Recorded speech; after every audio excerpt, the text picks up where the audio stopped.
Salut tout le monde et bienvenue sur Spécial Pêche.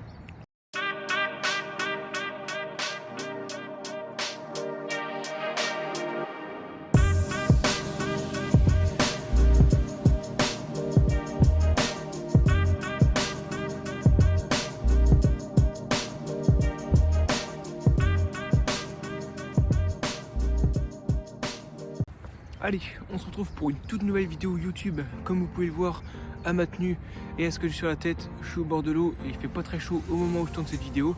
Mais ça change rien, aujourd'hui on parle matériel et je vous présente mes cannes à pêche. Alors, dans cette vidéo, je vais vous montrer la marque de mes cannes à pêche, les différents mouliniers que j'ai équipés sur celle-ci. Je vous montrerai aussi également comment elles se comportent en fin de vidéo lors d'un lancer. Et je vous expliquerai les différentes caractéristiques et les différentes gammes de cannes qu'on peut retrouver.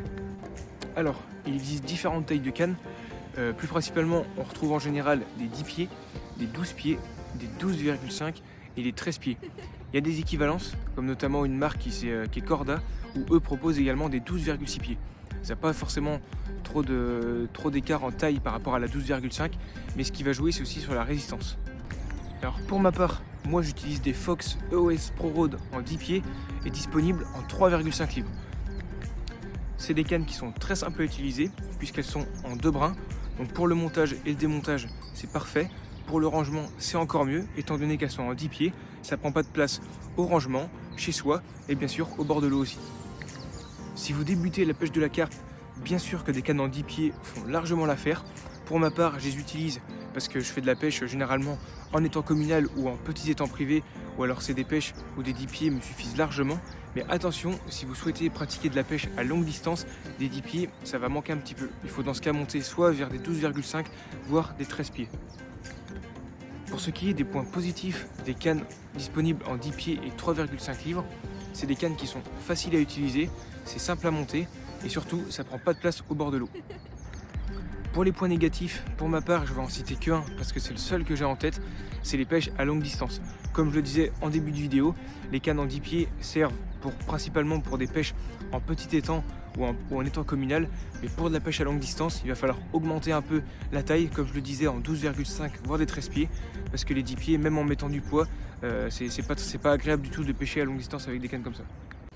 Allez, on en a fini avec les différentes caractéristiques. Je vous montre tout de suite comment sont mes cannes, je vous montre leur assemblage et je vous montre juste après comment elles se comportent lors d'un lancer.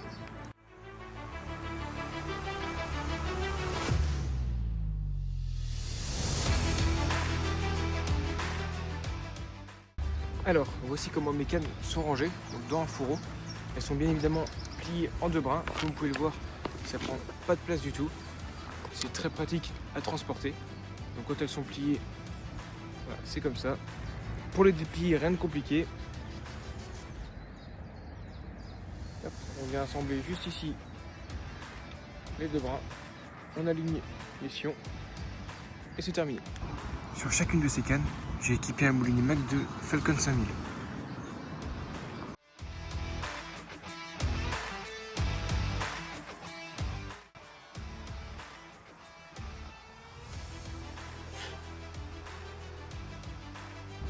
Et voilà, c'est tout pour cette vidéo dédiée aux cannes à pêche. J'espère qu'elle vous aura plu. N'hésitez pas à la liker, partager et abonnez-vous à la chaîne YouTube. N'hésitez pas aussi à me laisser un petit commentaire si vous le souhaitez pour me donner un avis sur ce que vous pensez des vidéos et sur la chaîne YouTube en sa globalité. N'hésitez pas aussi surtout à me suivre sur Instagram et TikTok, c'est Spécial Pêche. Et sur ce, on se dit à très vite au bord de l'eau.